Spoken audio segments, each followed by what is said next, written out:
I just built this AI system that turns a logo and a product photo into beautiful product ads like these. It runs completely on autopilot while you sleep.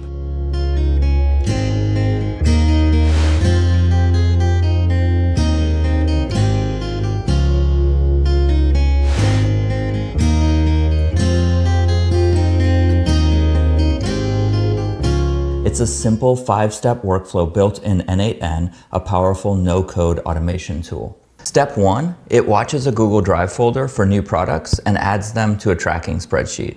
Step 2, we pick the next product ad from the spreadsheet and we use ffmpeg micro and fal.ai to build 2 frames from the logo and product images, a start frame and an end frame with backgrounds removed.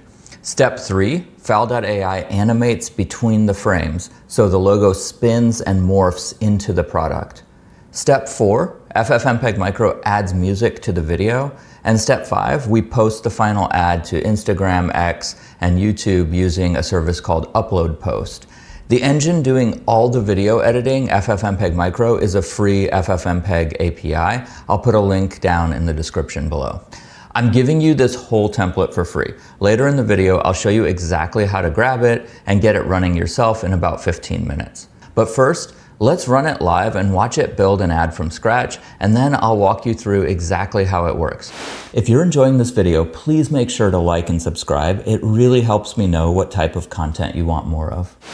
First, let me show you how little you actually have to do to get this thing going. This is my products folder, and inside I have one subfolder for each product I want an ad for. Bose, Nike, Coca-Cola, and so on. To add a new product, I literally just make a new folder and drop in 2 files, a logo and a photo of the product. That's it. You can have 1 product folder in here or 50. The workflow goes through each folder, grabs the 2 files, and turns it into an ad. And it runs on its own every 30 minutes. The finished ad video gets generated in the same folder and shared to social media automatically if you want.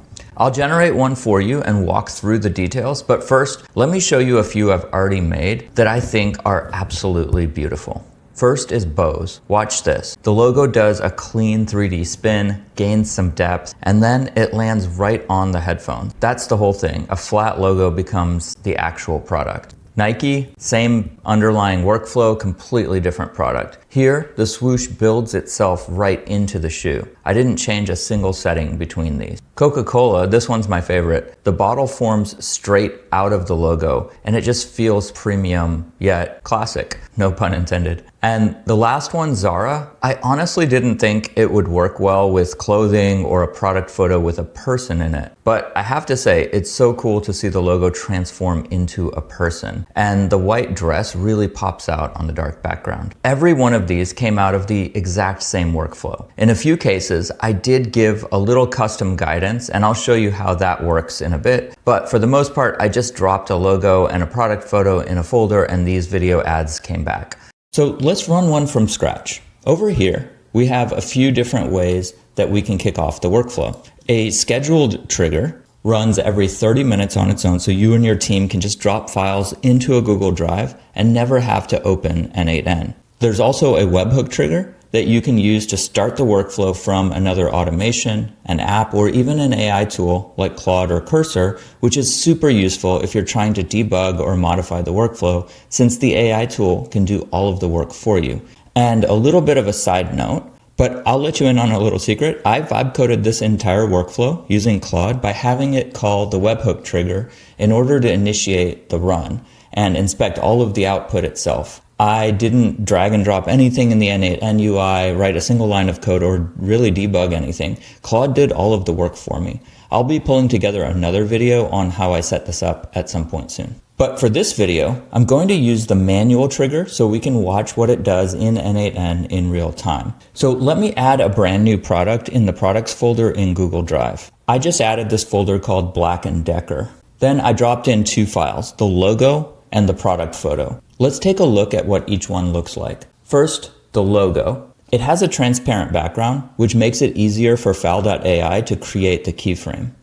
Next, we have the product photo. Again, it's easier to create the keyframe if the original photo has a transparent or solid contrasting background.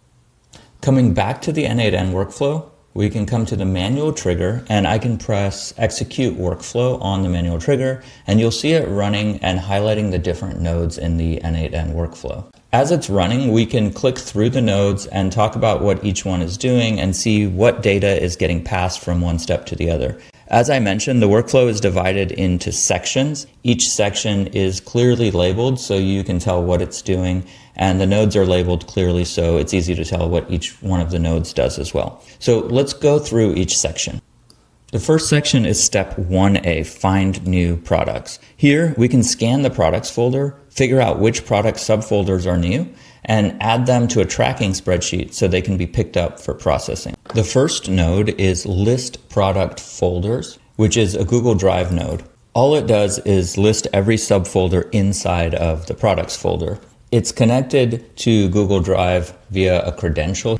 I'll show you how to set up credentials later on in the video when we talk about how to install the workflow. But the short of it is that credentials allow you to log in or provide an API key to use a service so you can use it from n8n. You see that we're doing a search operation, and we provide the folder ID for the products folder, and we tell it to search for folders. That's searching for subfolders under this folder ID. The output is on the right side, and you can see from the output that we have 15 folders here, and we see that our Black & Decker folder is right here at the top with the folder ID and the name. You also see all the other folders we have, like Tide, Nike, Gucci, Fender, and so on. Going back to the main workflow, the next node we have is called Read Ledger. If we drill down on that, this is what's called a Google Sheets node. It also has a credential that points to Google Sheets. It doesn't use the Google Drive credential. Again, I'll cover credentials later in the video. This node's job is to read our tracking spreadsheet. So let's go ahead and take a look at that. Looking at the tracking spreadsheet, you see it has several columns. The product name matches the subfolder name in the products folder. The status is where we are in the processing lifecycle. The video URL is the video that gets generated after the job runs for that product. The created at timestamp is when the folder was discovered. The completed at timestamp is when the final video was generated. And the folder ID is the Google Drive folder ID for the product subfolder. Think of this sheet as the workflow's memory. It's a list of every product it already knows about with a status next to each one. Looking back at the Read Ledger node, we see it has a get rows operation. It points to the document and the sheet that we want to pull from. And on the output, we see it has all of the rows that are in the spreadsheet. So we can see product name, Coca-Cola, Nike, Apple, etc. And all of the columns for each of those rows is also pulled, so we have all the data from the spreadsheet. Also worth noting is that Black & Decker is not in here yet. I have an old Black & Decker from earlier testing, but our new Black & Decker folder is not in here yet. Next is the Find New node. This is what is known as a code node that runs some JavaScript. Remember when I told you earlier that I didn't have to write any code to get this to work? Before you call me a liar, let me explain. I truly didn't need to write any of this code. As I mentioned earlier, I simply pointed Claude Code at my n8n instance, and it actually wrote all of this for me. This node takes both lists, the folder from Drive and the products already in the sheet, and it matches them on the folder ID. Anything that's in Drive but not in the sheet is new. Looking at the output, it found the one we just added, Black & Decker. Everything else it already knows about, so it ignores. The output returns the fresh or new records in addition to the fresh count, which we'll use in the next node. Next is the any new node, which is a conditional. It detects if we found any new products or not by looking to see if the fresh count is greater than 0. If the answer is no, meaning there's no new products, the workflow just stops right here and waits for the next run. No point in doing anything else. But since we did find one new product and it had a fresh count greater than 0, we move on. Next is the split new node. This is a split node that takes a list of new products and breaks it into separate items, one per product. If we look here, we see the output just has a list of the new fresh output, and it breaks those up into separate output rows that it sends to the next node. And last, we have append rows, and this node takes a list from the previous node and adds a new row in the spreadsheet for every new product that came from the last node. You see it's configured as a Google Sheets append row operation, and we point to the document ID for the spreadsheet. In the output, you can see the columns that we fill in, the product name, the folder ID, the status, and the created at timestamp. Looking back at the spreadsheet, you can see that a new row was added here.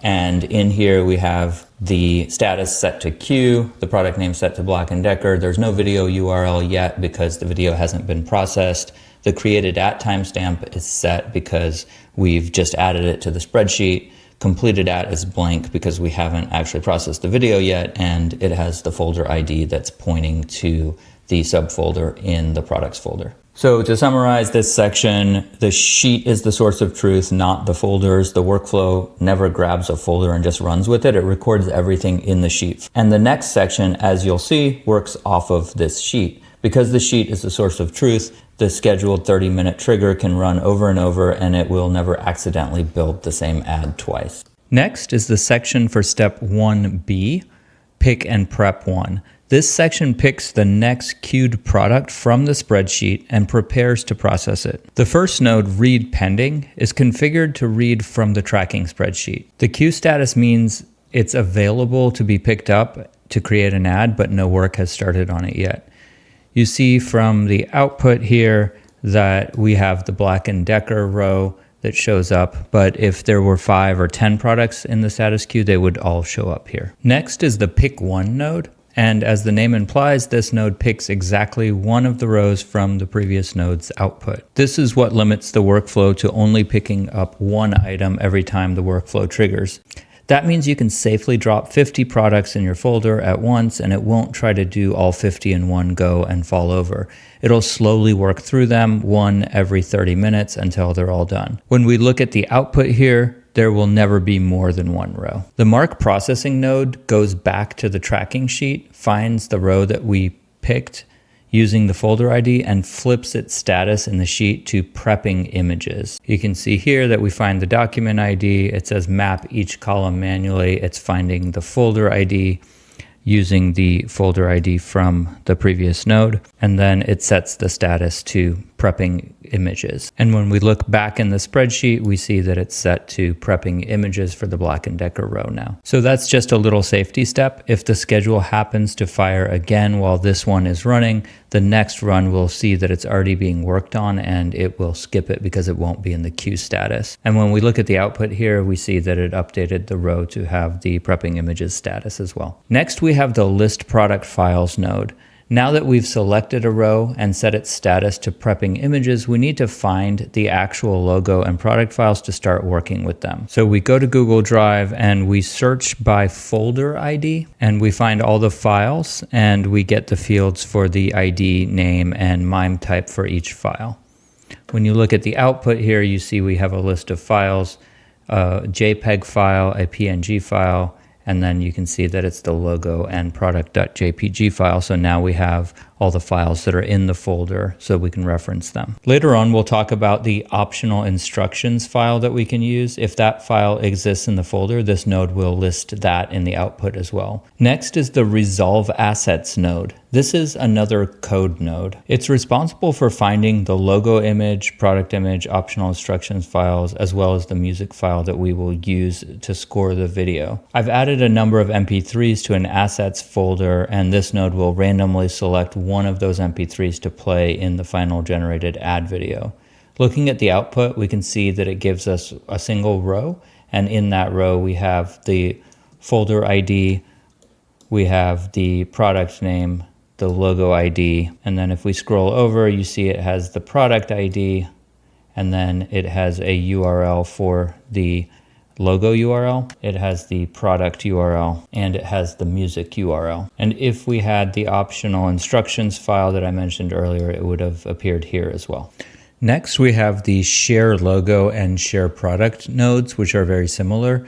They each call the Google Drive API to set the logo and product file to be shareable by anybody with the link. You can see we pass in the URL for the file with the logo ID, and then we set the permissions on the file. We do this because in the next step, we have to hand these images off to fal.ai to process them and generate the video.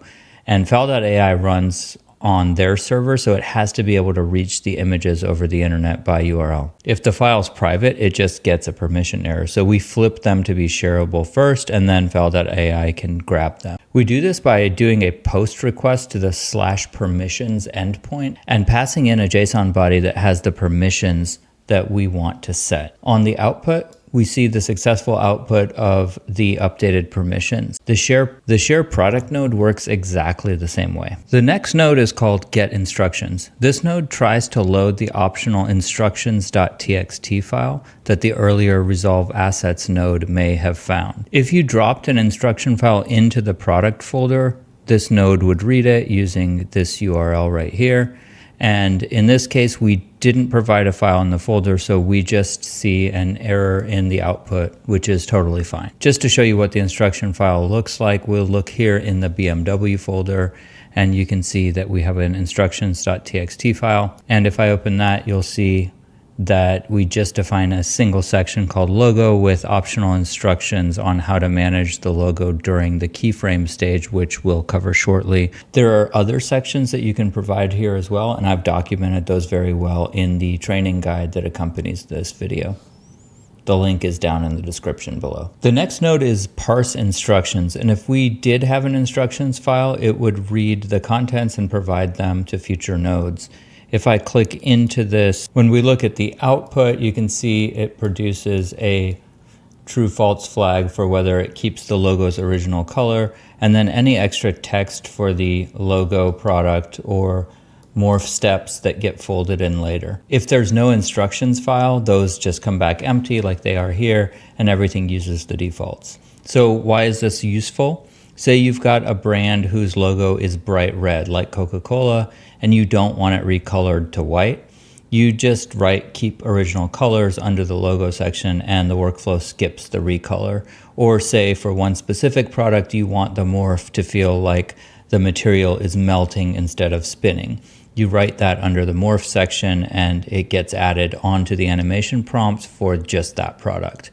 It's a plain text file, but it's really a clean way to tweak any single product without ever opening the workflow. So that's a wrap for this section. We've loaded all the files and data that we need to start building our keyframes next. Step 2A and step 2B are where we start building the keyframes for the video. What are keyframes? Well, the animation needs two still images to work between. Looking at BMW as an example, the logo is the start frame and the product is the end frame. So if we start with this input logo, we can look at the start frame that gets generated, which looks like this. And if we look at the product photo that's the input, the end frame looks like this. So section 2A builds the start frame, which is the logo, and section 2B builds the end frame, which is the product. First up is the build logo job node. This node is a code node that builds an ffmpeg command for us. Its whole job is to write out the recipe that tells ffmpeg how to place the logo onto our backdrop. Let me walk you through what it's doing, because it's the same idea we'll use twice. If I click into its output, you can literally see the filter string it wrote right here. And by default, it recolors the logo to solid white. That's this LUT RGB bit. Then it scales the logo to set it to 840 pixels right here. And it overlays at the dead center on top of a dark background. It also hands along the address of that backdrop, the plate URL, which is right here, to the next node so it knows what to composite onto. That background, by the way, is a plate I made one time, a plain dark background, and I reuse it for every single product. I have it in my assets folder under the top level product folder, and it looks like this. That's a big part of why all the ads feel like they belong to the same set. They're all built from the same stage or on top of the same stage. And remember that keep original colors flag from the instructions file. This is where it gets used. If it's set, the node just skips the recolor and leaves the logo exactly as is. Next up, we have the compose logo node. Now, here's where ffmpeg micro actually comes in. So let me tell you what it is, because it's doing all the real video editing work in this whole workflow. You've probably heard of ffmpeg. It's the open source video library that basically holds up the internet Netflix, YouTube, TikTok, pretty much every site that serves video uses it behind the scenes. It can do just about anything to a video, resize it, overlay images, add audio, stitch clips together. The catch is it normally runs on the command line, and to use it in an automation, you have to install it and babysit a server to run it on. That's a pain, and it's the reason most people never touch it. So ffmpeg Micro is a product that I built to fix exactly that problem. It takes all the power and wraps it in a simple API, so you can call ffmpeg Micro from anywhere, an automation like the one we're working on, a script, an AI agent, without installing a thing or running a single server. There's a generous free tier, 100 minutes of processing a month, no credit card required, and in n8n, we have an official n8n community node, which allows you to basically directly inject ffmpeg commands into your n8n automation, whether you're using n8n Cloud or self-hosting. You're going to see this exact pattern 3 times in this workflow, so let me explain it once and then it'll make it sense every other time.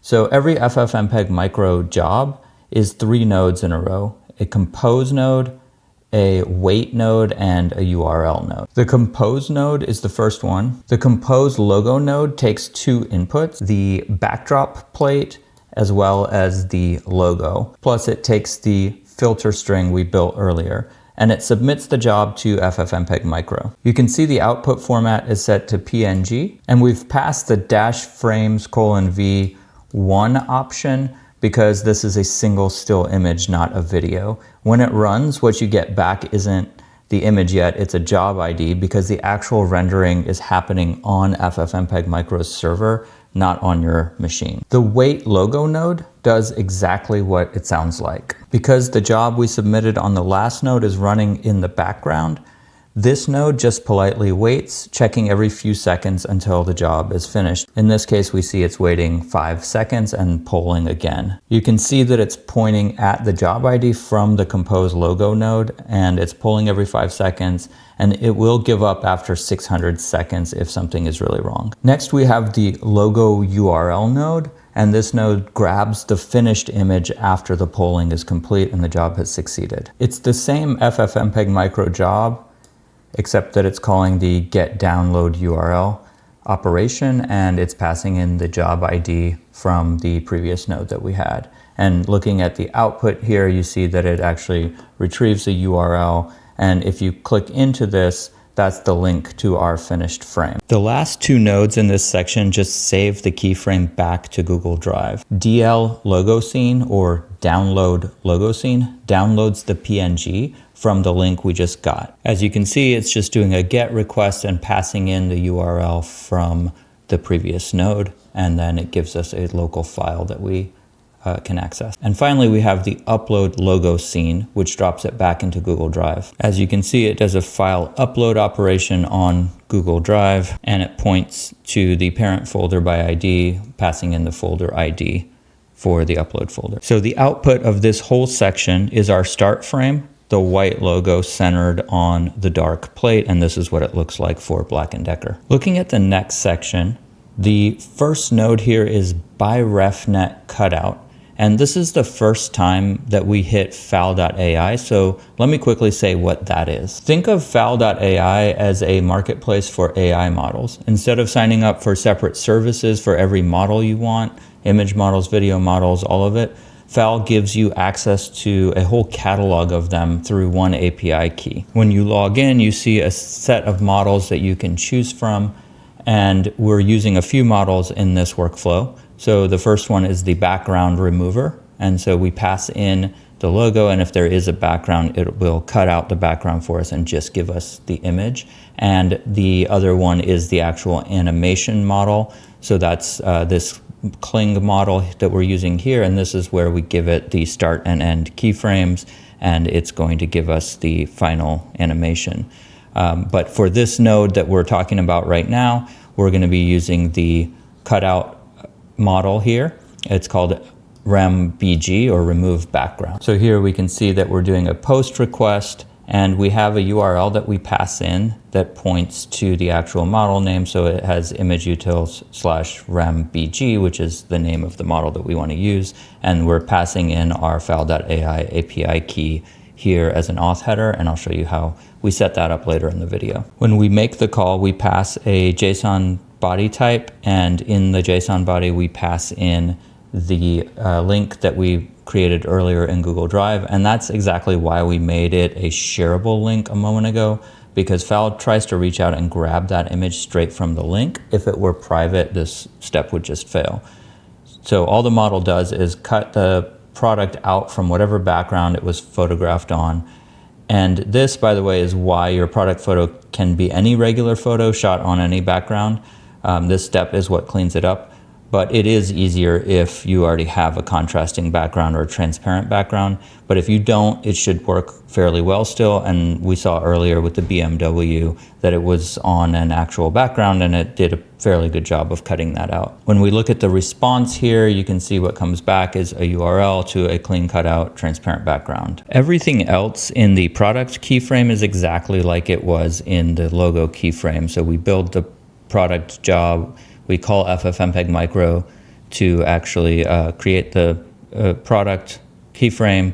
We wait for the product keyframe. We get the URL from the product keyframe, and then we download it, and then we send that to Google Drive, so we have it backed up in Google Drive. And as a final step, we have the mark animating node, which is going to update the status in the Google Sheet. Similar to previous Google Sheet nodes, we pass in the update row operation, pass in the document, we tell it to match on folder ID, and then we pass in the folder ID, and then we tell it to update the status to animating. And when we come back into the spreadsheet, we see that the Black & Decker status is set to animating. Next up is step 3. This is where we actually build the morph video, where we animate from the logo into the product. And here you can see that it's a very similar structure to the previous step. We're building a command for the morph. We're this time sending it into fal.ai to the Kling model, which is the one that actually does the animation.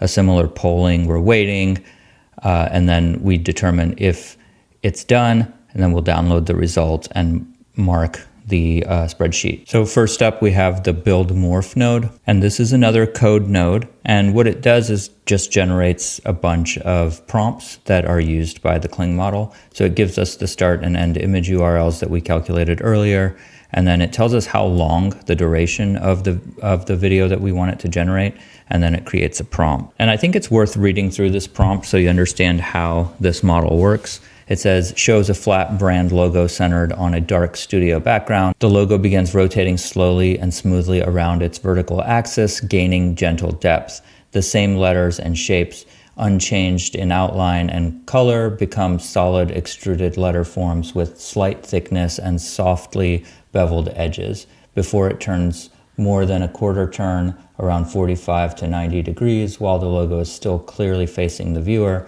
the metamorphosis begins. The letters bend, melt, and reform, their surface material stretching and evolving directly into the product's material and shape. And then it continues from there. So as you can see, this prompt is very well designed to describe exactly how this metamorphosis should work. That being said, if you want to modify this, you can come in here and change it inside of this code node and make it do a different type of animation or a modified type of animation. If you only want to slightly modify it, that's where you can use the optional text file that we had that can be placed into the directory, and then you can override or add to the prompt at each stage. Next, we have the Kling submit, which does a post request to fal, again, similar to the one we did earlier. And in here, you can see we do a post request. We're pointing to the model. So this time it's pointing to fal.ai/kling-video01, etc. And again, we pass in the auth header, and again, a JSON body type. And here we're passing in the whole string for the model to process. So that's the string that was generated. That's the JSON structure that was generated in the previous node. And the output after it responds is going to give us a request ID, a response URL, a status URL, and a cancel URL. So this indicates that it's running asynchronously, and then we can check its status using this status URL to see when it's actually done processing, and we have an ID as well. So next up, we have the wait Kling node and the poll Kling, and then Kling done. and we'll walk through those in succession. So wait cling is just simply doing a 15-second wait after the last node executes. Poll cling is doing a get call to the URL from the previous node, so the cling submit node, and it's getting the status URL and sending that in. Looking at the output, we can see it actually ran 19 times here, and if we click through the last one, it says status equals complete. But if we actually come in and click on this drop down, we can see that in the previous ones, the status was in progress. We go back to the first one, it's in progress. And then finally, when it gets to status complete, then it actually marks it as done, and it says that the total inference time here, it gives us a total inference time of 264 seconds. So each time it does that poll call, it then calls cling done, and if it's true, it continues, but if it's false, it'll check if it failed, and if it didn't fail, it'll just come back and do another 15-second wait, and then poll again, and then check if it's done again. So let's go and look inside of the cling done. Here you see that we just have a condition check, so we're checking the status and seeing that if it's equal to completed, then we continue. So that returns true. If not, it returns false. And just so you can see it easier, let me grab this cling result and move it up a little bit. So if the cling done is set to false, it goes and sees if it failed. So inside of here, we're actually just doing a check if the status is equal to failed. And then in the cling result, we're doing a get call to the URL from the previous node, the cling submit node, which was the response URL. And we're getting the actual video response back. So this is the actual MP4 for the generated video that it created, and it tells you what the file size is here. And the cling failed node, what it does is it checks the status to see if it's failed. And if it's failed, it goes into that failure branch, and if not, it continues processing. So if it fails, if we trace this true line here, what it does is it actually goes down to this way bottom part here, which is error handling, which we'll get to at the end. But if we are in the cling failed is equal to false, then it would continue going through the loop again. And then if we get the result, what would happen is that it continues forward here. And in the mark scoring, this would be that we have the file, we have the morph video. We're marking the status column to be scoring to tell the workflow to continue and start adding music.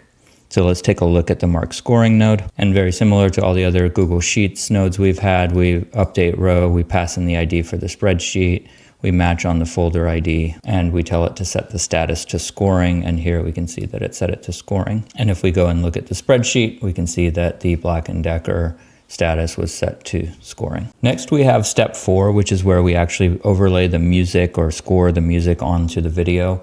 This is actually a very similar structure to what we had above, where we build the job. So this builds the ffmpeg command that we want. We send it to ffmpeg micro to tell it to actually add it to the video, and then we wait, and then we get the URL. So really the key part we want to look at is in this build score job. The rest is very similar to what we already looked at. So build score job is another code node. You can see it has some code, and what it's building is this output right here. So it has the cling URL, the music URL, and an ffmpeg micro command that we're going to use. And so it will pull the video. The cling URL is the video that we just generated that has the morph in it. And then the music URL is the video we created much earlier in the workflow that grabbed a video, or grabbed an MP3 from the assets folder at random. And then the actual ffmpeg command is here, it's VF, and then you notice a number of things here, but it's saying what aspect ratio we have, some padding. So it is actually doing a little bit of resizing because the cling video that comes back is not exactly a 9:16. That model creates something that's slightly larger in terms of pixels, which has a few extra pixels on the side. So we're actually resizing it to be a proper 9:16 video, so it fits into a vertical layout for something like a YouTube short or an Instagram or TikTok post. Step 5A is going to save our assets. So it's going to download the file, download the fully scored video file with the morph. It's going to upload it to Google Drive, It's going to download just the morph video itself, upload that to Google Drive just so we have them separate, and then it's going to mark the video as being done. So DL final, as you can see, we do a GET request to the JSON URL, and it's just going to download that file. Upload final MP4 is going to do another Google Drive call. It's going to do an upload operation, and it's going to give the parent folder here and the file name that we want to upload. And you can see from the output that it tells us that it successfully uploaded the file. Similar to the other download, we have another download for the morph, just the morph video.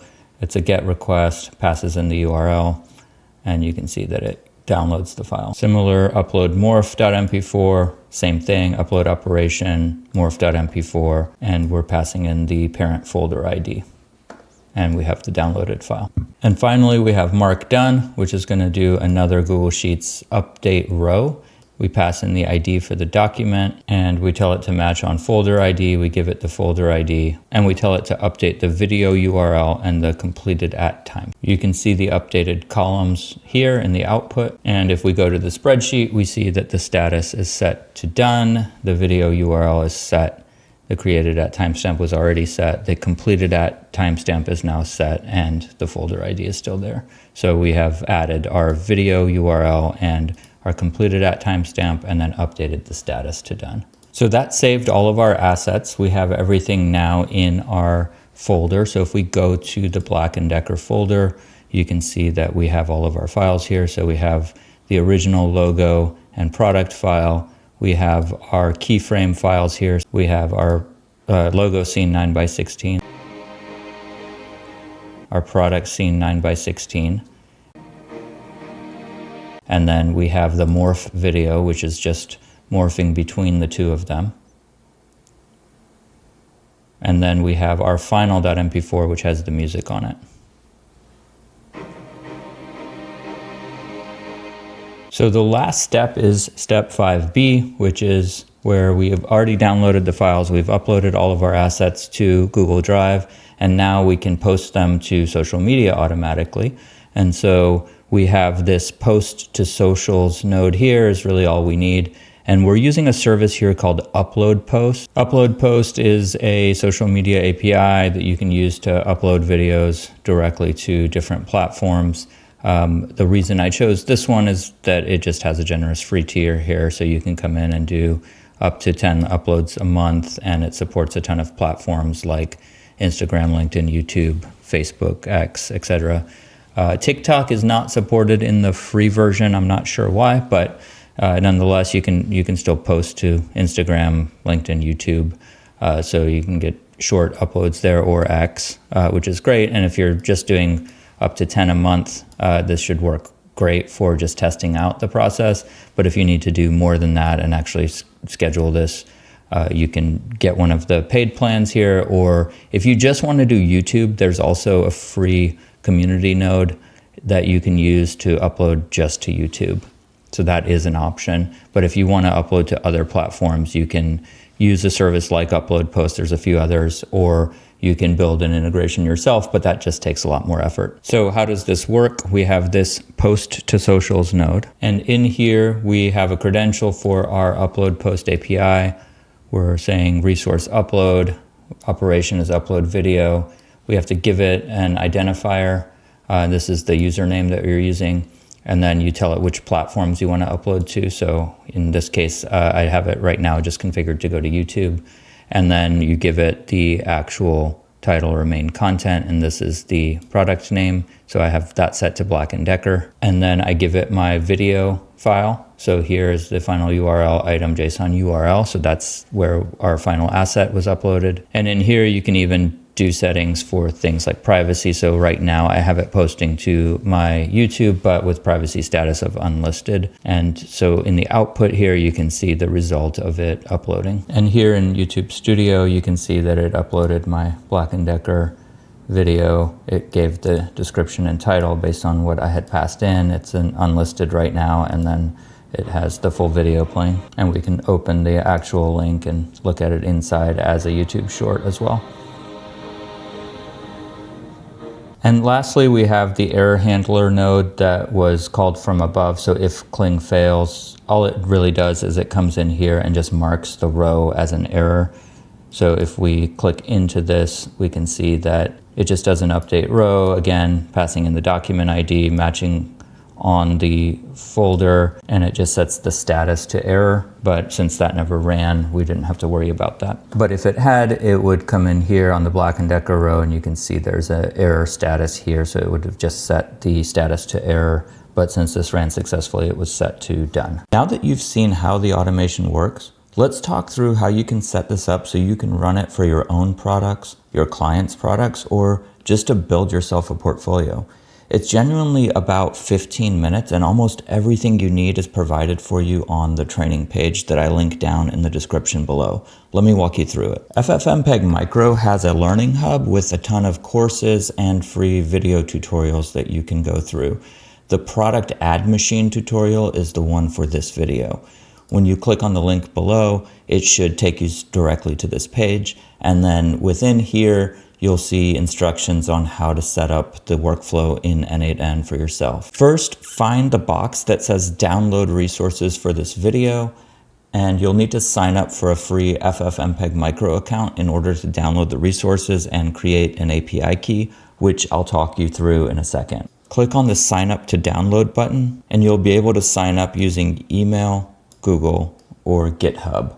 If you sign up with email, you'll have to check your email and click on a confirmation link. If you don't see it after a couple of minutes, check your spam folder. After you're signed up, you'll see the download resources button. When you click on that, it'll download a zip file with two things. First, an n8n workflow file, which is just a JSON file that you'll import into n8n.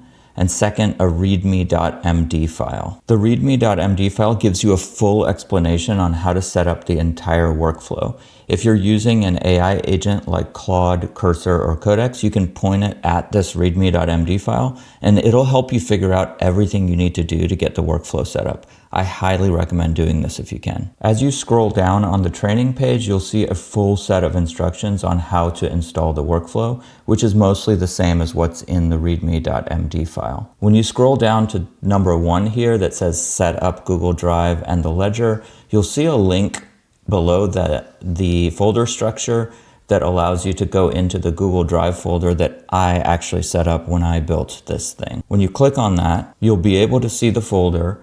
And if you click on the folder, you should have a download link where you can download it. That will take everything that's in this folder structure and give you a zip file. Google Drive doesn't let you simply copy an entire folder structure, so you'll have to download the zip file with all the contents, unzip it on your local machine, and then upload it into your Google Drive. The next thing you'll need is n8n. If you already have n8n Cloud or n8n set up on your own machine, that's perfect.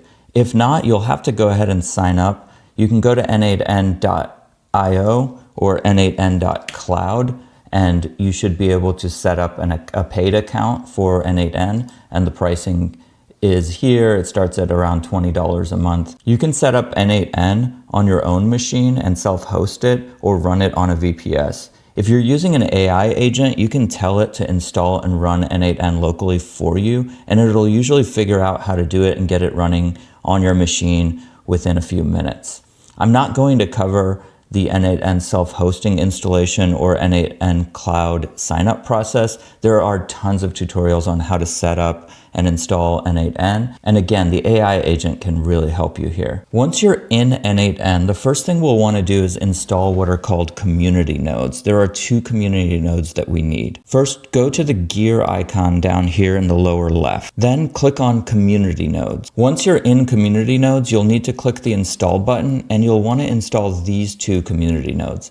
The first one is the ffmpeg Micro community node, and then the second one, if you want to post to social automatically, is the upload post community node. The ffmpeg Micro community node is an approved community node, which means it's gone through a rigorous approval process and has been reviewed by the n8n team.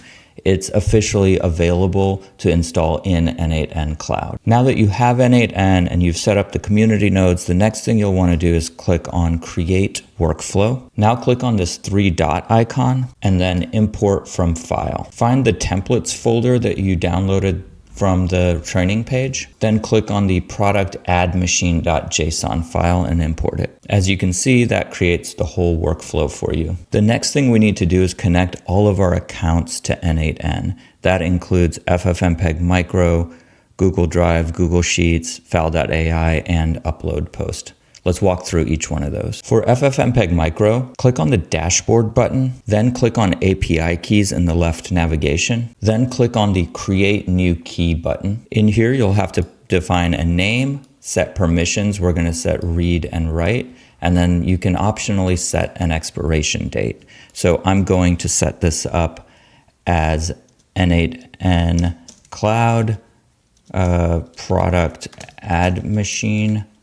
And then I'm going to select read and write permissions, and I'm just going to leave the expiration date as blank. Remember, always treat API keys like a password and don't share them anywhere. Finally, I'll click Create API Key, and this generates the API key for me. Don't worry, I'm going to revoke this as soon as I'm done recording this video. Side note, you'll want to immediately copy and paste this into n8n because ffmpeg micro will not show you the key again after you navigate away from this page. If you lose it for any reason, simply revoke the first key and just create a new one. So I'll click on this copy button. Then in n8n, I'll click on the credentials tab, and here you can click on create credential, and in the add new credential modal you'll search for ffmpeg micro API, and then you'll click on continue. Then in the modal you'll paste in your API key, and finally you'll click save.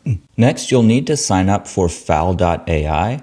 And you'll also have to add some credits onto fal.ai. Remember, fal.ai provides the AI models we use to do the background removal and the morphing animation. I'll go over the overall costs of running the system in a few minutes, where I'll cover the per ad costs. But for testing purposes, you can load maybe $5 to $10 onto your account, and that should be enough. You will have to put a credit card on file and put money on the account. To create an API key for fal.ai, click on the hamburger icon in the top right, then scroll down to API keys, then click on add key. And in here you can provide a description to say what it's for, and then click on create key. That will generate a key, and then you can click on copy key. Similarly, you'll want to grab this and put it directly into your n8n credential, because you might not be able to get this again. Again, we click on create credentials on n8n, and this time in the add new credentials, we're just going to type header and select header auth, and then we click continue. And here for the name, we'll just put fal.ai API key, and then in value, we'll paste in the API key that we copied from fal.ai, and then we click save. The next two credentials are for Google Drive and Google Sheets. These are what let the workflow read your product folders and update your tracking sheet. Now, how easy this part is really depends entirely on how you're running n8n. If you're on n8n Cloud, this is dead simple. The Google node gives you a sign in with Google button. You click it, pick your Google account, approved, and you're done. Nothing to configure. n8n handles all of it for you. I'm running n8n locally here on my machine, and when you self-host, Google makes you bring your own credentials. So instead of that one-click sign-in, you have to go through Google Cloud Console, create a project, and turn on Drive and Sheets API, and generate what's called an OAuth client ID and secret, and then paste those in. Let me show you. So here, when I click on Create Credential, I will search for Google Drive OAuth API, and I'll click Continue, and you see here that it requires a client ID and client secret. So to set that up on n8n locally, you would have to go into Google Cloud Console, set up an account if you don't have one already, and then you would have to search for the Google Drive API, and then you would enable that Google Drive API by clicking on Manage, and then you would have to set up accounts in here and set up an app and credentials. So it's a little involved.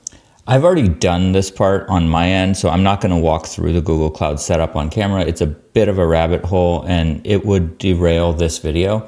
But here's the good news. It's the perfect job to hand off to an AI agent. If you've got Claude or Cursor or Codex or any AI tool that can use the Google Cloud CLI, just tell it you want to connect n8n to Google Drive and Google Sheets, and you need an OAuth client ID and secret, and it'll create the project, enable the APIs, set up the whole thing for you, and hand you back the client ID and secret, usually in under 10 minutes. That's about how long it took me to set it up.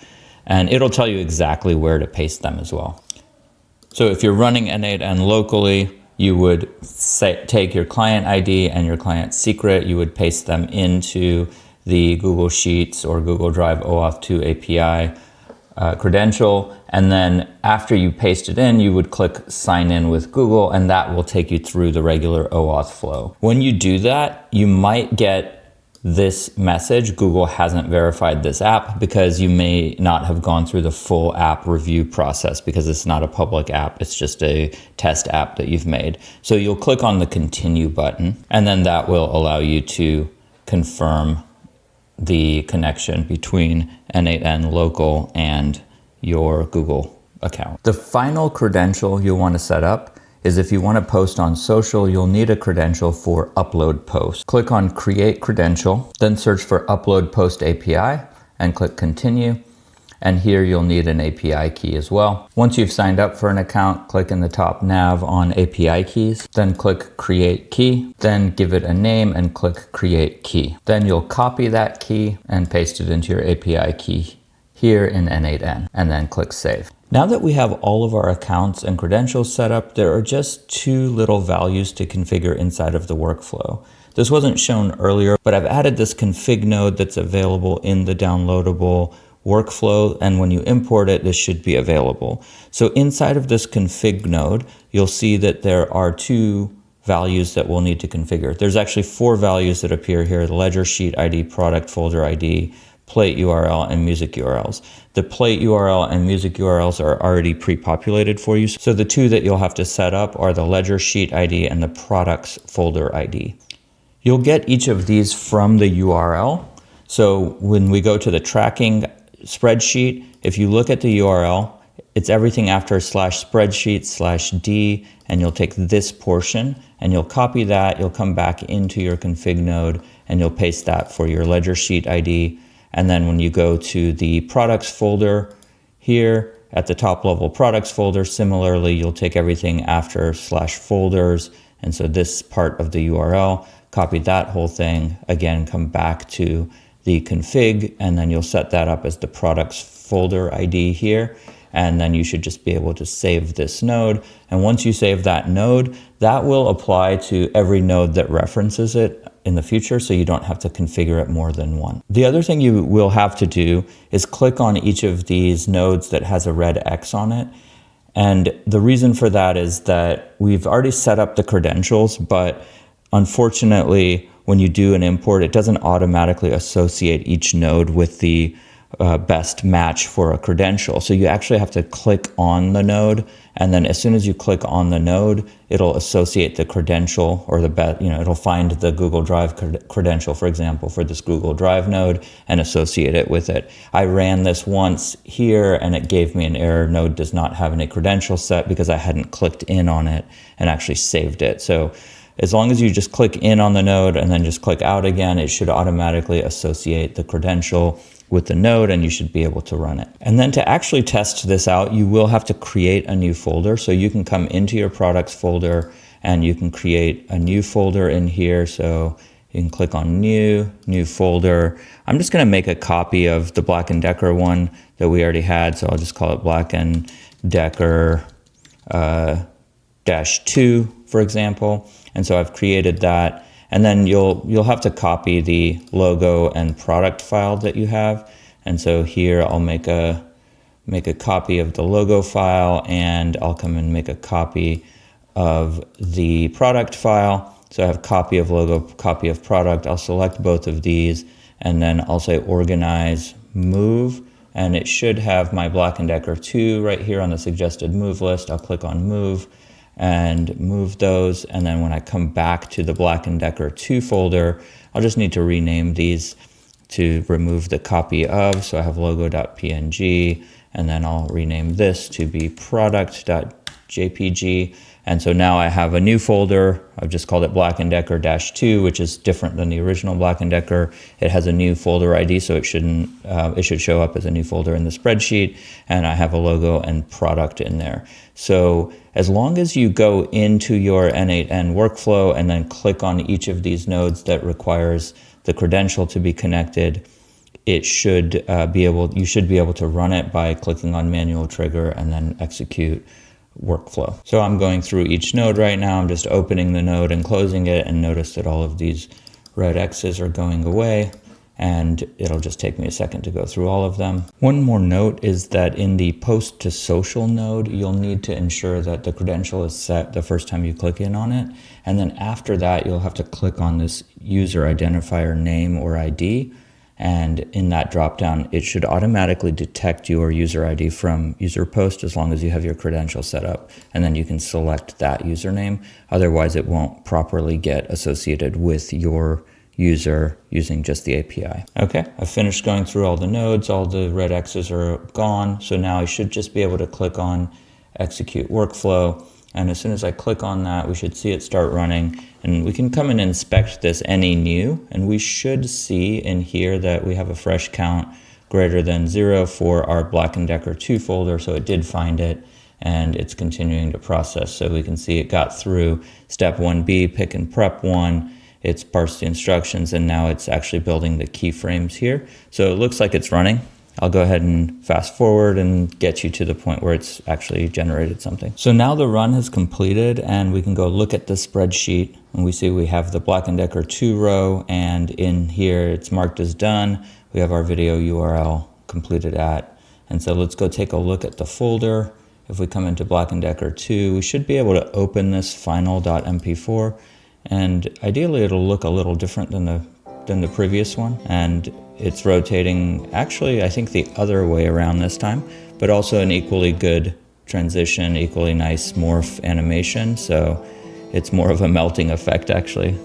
Actually looks nice. And that's all it takes to set this up. So in under 15 minutes, as long as you have n8n set up, you should be able to set up accounts on ffmpeg micro, on fal.ai, add some credits on fal.ai, and then import the workflow, do a little bit of configuration. Might take 15 to 30 minutes depending on which accounts and APIs you already have set up. But nonetheless, it should be pretty fast, and you should be able to set this up for yourself, to do for your customers, for your agency, or you can use it to build your own portfolio if you want. And like I mentioned, everything I just showed you is on the training page. It's linked in the description, the workflow file, the written setup guide as a README. It's all there. The drive, a Google Drive folder with the products, tracking sheet, the plate, and the music. It's all ready to go. You can just come in here and follow these instructions and download everything.